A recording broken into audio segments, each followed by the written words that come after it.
এই যে আপনারা সাধারণ শিক্ষার্থীরা আন্দোলন করেছেন দেশটাকে নতুনভাবে রূপান্তর করার জন্য, দেশটাকে সংস্কার করার জন্য, ইতিমধ্যেই আমাদের দেশে কিন্তু বর্তমানে একটা ভয়াবহ দুর্যোগপূর্ণ আবহাওয়া সৃষ্টি হয়েছে লক্ষ্মীপুর, ফেনী সহ, কুমিল্লা সহ বিভিন্ন জায়গায়।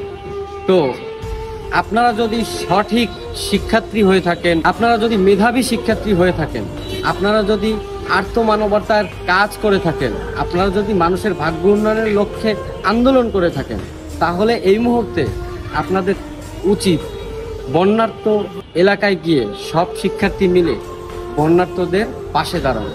তবেই বাঙালি বুঝবে যে আপনারা দেশ সংস্কার করার জন্যই এই আন্দোলন করেছেন। তবেই বাঙালি জাতি বুঝবে আপনাদের দ্বারাই তৈরি হবে সুষ্ঠু, সবল, সমৃদ্ধশালী আগামীর বাংলাদেশ।